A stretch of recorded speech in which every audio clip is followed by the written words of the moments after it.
Good morning all of you. Chapter 6, Class 12, Indian Economic Development, Economic Reforms since 1991 or New Economic Policy. Firstly, introduction.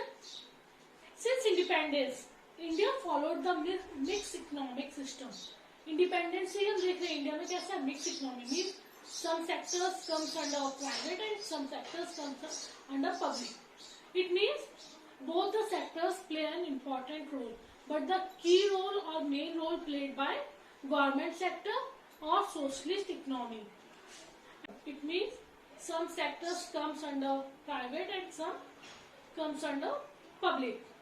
But in reality, the public sector dominated the control and regulation of our economic and private sector was ignored. तो असल में क्या था, जो public sector था वो dominate कर रहा था पूरे के पूरे एक तरह से इकोनॉमी पे रूल कर रहा था, और जो प्राइवेट सेक्टर था उसे इग्नोर किया जा रहा था. There was a huge investment in the public sector and very low investment in the private sector.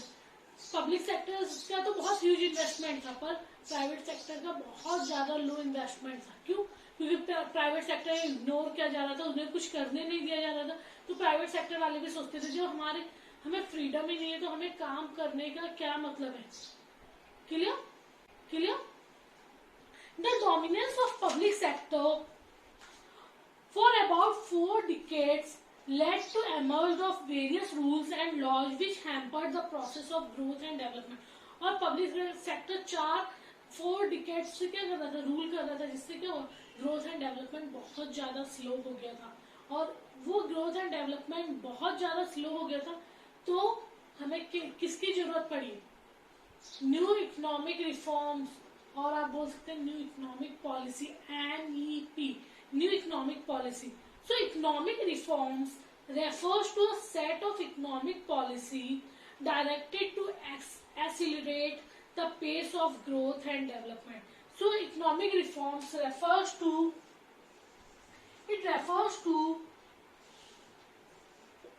set of economic policy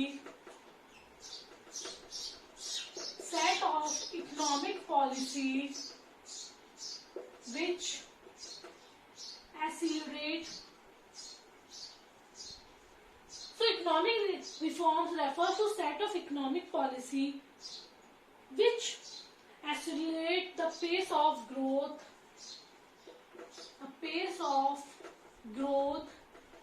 and development. So economic reform means it refers to set of economic policy. बहुत सारी economic policy, बहुत सारी policies government ने बनाई और जिसका main motive क्या था? Growth and development of the country. So economic reforms refers to set of economic policy which accelerate the pace of growth and development. In 1991, the government of India initiated a series of economic reforms to pull the economy out of the crisis of 90. जो ये government का बहुत ज्यादा rule चल रहा था, जिससे उस समय कंट्री क्या हो रही थी, बहुत ज्यादा एक तरह से आप बोल सकते हैं लॉस में चल रही थी, बहुत ज्यादा डेफिसिट में चल रही थी. तो उस क्राइसिस से बाहर निकलने के लिए या 90s की क्राइसिस से बाहर निकलने के लिए गवर्नमेंट को, या फिर आप बोल सकते हैं एक न्यू इकोनॉमिक रिफॉर्म्स की जरूरत थी, एक न्यू इकोनॉमिक पॉलिसी की जरूरत थी. These reforms came to be known as, और यही रिफॉर्म्स को क्या कहा गया? NEP, new economic policy. The policy of liberalisation, privatisation and globalisation. These reforms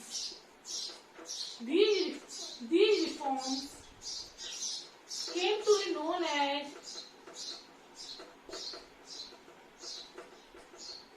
NEP, New Economic Policy. The policy of liberalization, privatization and globalization in place of LQP, licensing, quota and permit. Clear? So there are 3 broad components of new economic policy. There are 3 broad components of new economic policy. Number first, the policy of liberalization. The policy of liberalization. Liberal means freedom. The policy of liberalisation in place of licensing. पहले क्या चल रहा था, licensing, हर private sector को या हर industry को licence compulsory था, पर अब क्या कर दिया गया, लिबरलाइजेशन, फ्रीडम दे दिया गया। कुछ इंडस्ट्रीज थी जिन पे लाइसेंस की जरूरत थी वो आगे बढ़ेंगे, और बाकी सबको फ्रीडम दे दिया, या वो आप बोल सकते हैं विदाउट लाइसेंस भी ग्रोथ एंड डेवलपमेंट कर सकती थी। So number first, the policy of liberalisation in place of licensing. Number second, the policy of privatisation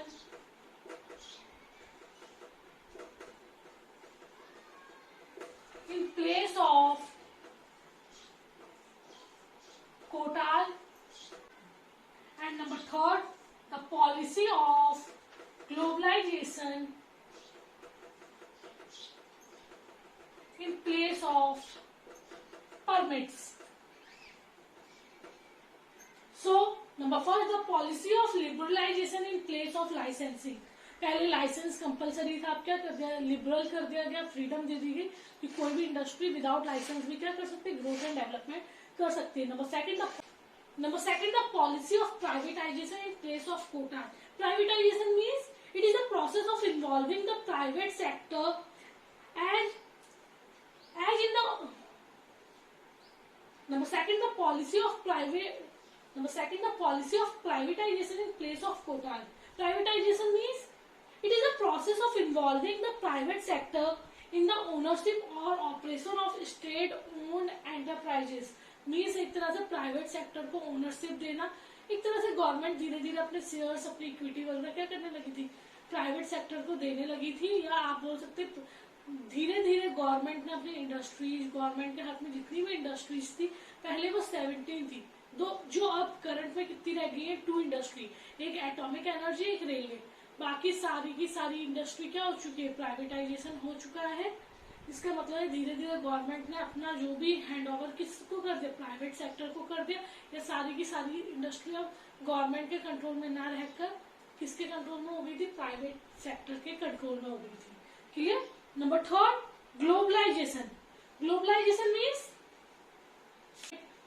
number third, the policy of globalization in place of permit. Globalization means integrating the national economy with the world economy through removal of barriers और international trade and capital movement.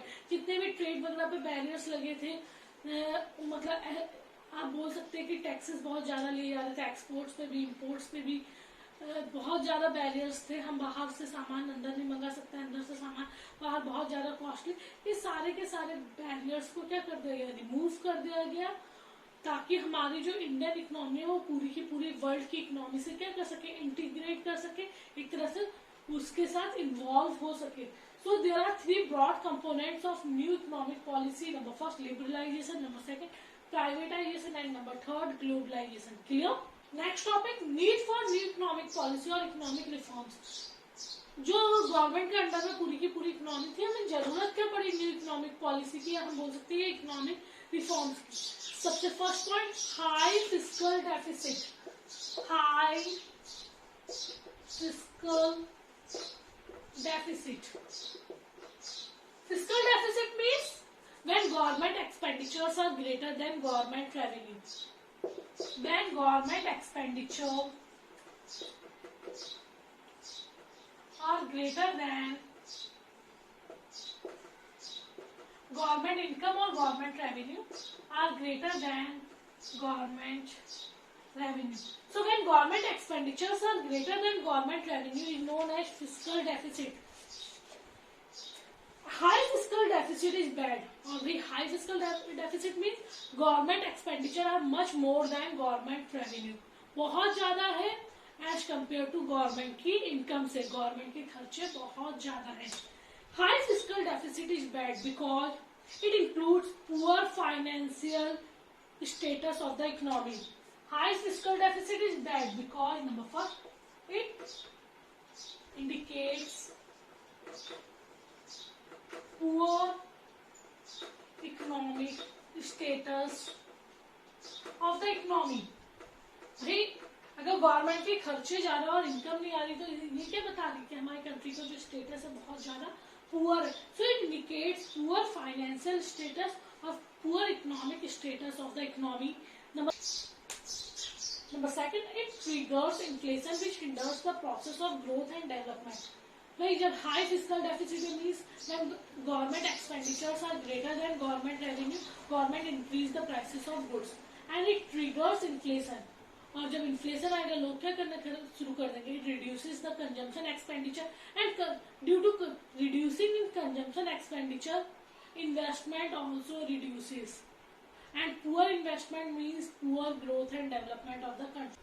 Number second, BOP crisis. BOP means balance of payment, and BOP crisis means when exports are less than imports and when imports are greater than exports. Deficit BOP or BOP crisis means when exports are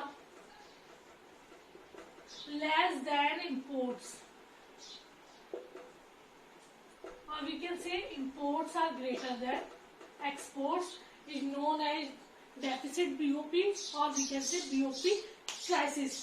It means inflow of money is less than outflow of money. Money जो country में आ रही है वो कम है as compare to जो money country के बाहर जा रही है. So deficit in BOP arises when foreign payments for import exceeds foreign receipts from exports. जो फॉरेन पेमेंट्स हो रही है वो ज्यादा हो रही है. मैंने अभी बता दिया इम्पोर्ट ज्यादा होंगे तो हम पेमेंट ज्यादा करेंगे एज कम्पेयर टू हमें जो रिसीट्स मिलेंगे. So foreign payments for imports exceeds foreign receipts from exports. Even after imposing heavy tariffs and fixing quota there was a sharp rise in imports. बहुत ज्यादा टैक्सेस भी लगाए हुए थे, लिमिट्स भी डिसाइड की हुई थी, फिर भी क्या देख रहे थे इम्पोर्ट्स बहुत ज्यादा है एज कम्पेयर टू एक्सपोर्ट. क्यों? क्योंकि हमारी कंट्री में एक तो सामान अच्छा नहीं था तो लोग बाहर से मंगा रहे थे, और जब अच्छा सामान भी नहीं था तो बाहर के लोग भी हमारी कंट्री से सामान नहीं मंगा रहे थे. तो हमारी कंट्री के एक्सपोर्ट्स कम थे एज कम्पेयर टू इम्पोर्ट्स. और जब एक्सपोर्ट्स कम है तो जो फॉरेन पेमेंट्स है वो बहुत ज्यादा थी as compare to foreign receipts. On the other hand, there was a slow growth of exports due to low quality and high prices of Indian goods in the international markets. मैंने अभी बताया. और हमारी कंट्री के exports भी कम थे. क्यों? क्योंकि हमारे जो प्रोडक्ट्स की क्वालिटी थी लो थी, और जब लो क्वालिटी थी और साथ ही साथ प्राइसेस भी हाई थे तो हमारी कंट्री में जो चीजें थी वो एक्सपोर्ट्स बहुत कम होती थी या ना के बराबर होती थी. इसलिए भी जरूरी था कि एक्सपोर्ट्स को बढ़ाने के लिए और इम्पोर्ट्स को कम करने के लिए एक रिफॉर्म्स किया जाए और या न्यू इकोनॉमिक पॉलिसी आए. So when exports are greater than when exports are less than imports, or we can say when imports are greater than export, is known as BOP deficit. It means foreign payments for imports exceed foreign receipts from exports. Even after imposing heavy tariffs and heavy quotas, there was a sharp increase in imports. Clear? Number third, fall in foreign exchange reserve.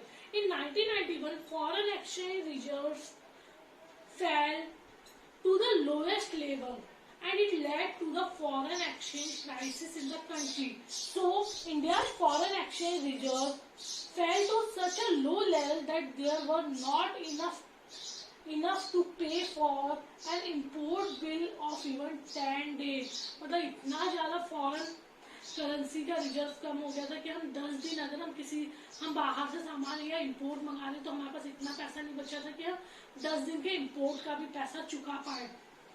Foreign exchange reserve that were ₹8,151 crore in 1986-87 declined sharply to ₹6,252 crore in 1990-91. Clear? So fall in foreign exchange reserve means foreign exchange reserve fell to lowest level and it led to the foreign exchange crisis in the country. So foreign exchange reserve fell to such a low level that there were not enough to pay for an import bill of even 10 days. Foreign exchange reserve that were ₹8,151 crore. 8,151 crore इतना क्या था foreign exchange reserve था. 1986 6 और 87 में जो गिनती कितना हो गया 6,252 करोड़ इतना रह गया 1991 में. So fall in foreign exchange reserve means in 1991 foreign exchange reserve fell to the lowest level and it led to the foreign exchange crisis in the country. So foreign exchange reserve fell to such a low level that there were not enough to pay for an import bill of even 10 days.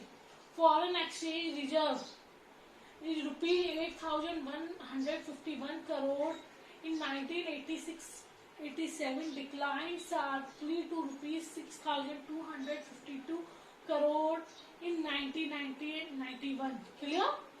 तो भैया foreign currency नहीं है, बाहर से सामान ही नहीं मंगा पा रहे कंट्री में. एकदम आप बोल सकते हैं कि कंट्री में फॉरेन करेंसी की क्राइसिस के कारण क्या हो रहा था, इंपोर्ट्स नहीं हो पा रहे थे, लोगों की डिमांड पूरी नहीं हो पा रही थी. इसके लिए भी नीड थी एक न्यू इकोनॉमिक पॉलिसी थी जिससे एक्सपोर्ट्स भी बढ़े, इंपोर्ट भी कम हो और फॉरेन करेंसी का रिजर्व भी क्या हो बढ़ा. Clear?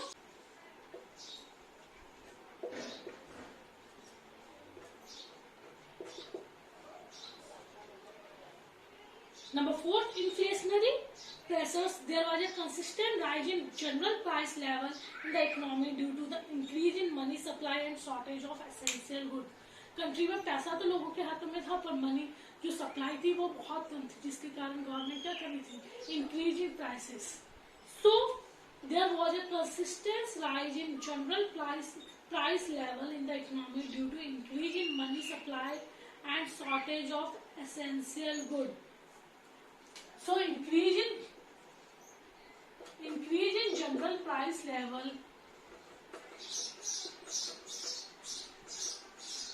due to increase in money supply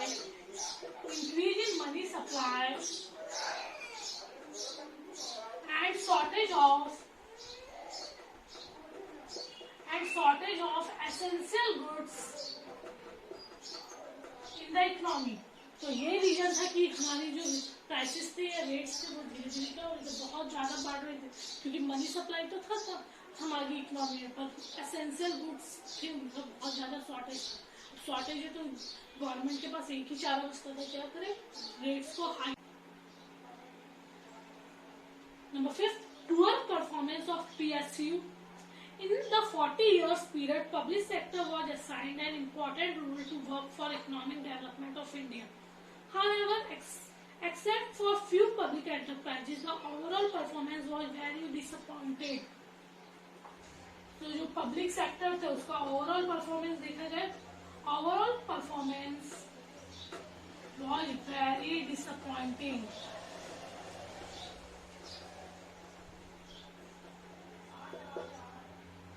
So overall performance was very disappointing.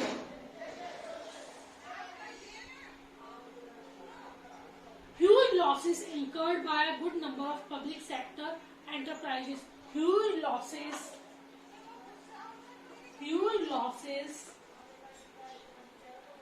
incurred by a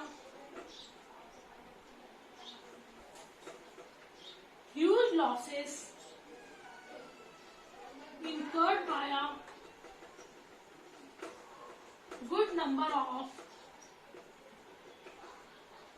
PSUs. मतलब अगर हम बोले तो बहुत ज्यादातर जो पब्लिक सेक्टर थे वो ह्यूज लॉसेस में चल रहे थे. बहुत ज्यादा आप बोल सकते एक तरह से काम नहीं कर रहे थे, ब्लैक मार्केटिंग बहुत ज्यादा हो रही थी, करप्शन हो रहा था, ज्यादातर ह्यूज लॉसेस आप बोल सकते हैं. पब्लिक सेक्टर जितने भी थे वो सारे के सारे किस में चल रहे थे, ह्यूज लॉसेस में चल रहे थे. The government recognise the need for making necessary reform. और गवर्नमेंट को खुद एक तरह से रियलाइज होने लगा कि ऐसे काम नहीं चलेगा, हमें कुछ न्यू इकोनॉमिक पॉलिसीज बनानी पड़ेगी, न्यू इकोनॉमिक रिफॉर्म्स बनाने पड़ेंगे. So new economic policy was needed to reverse this trend. So new economic policy was needed to reverse this trend. Clear? Thank you.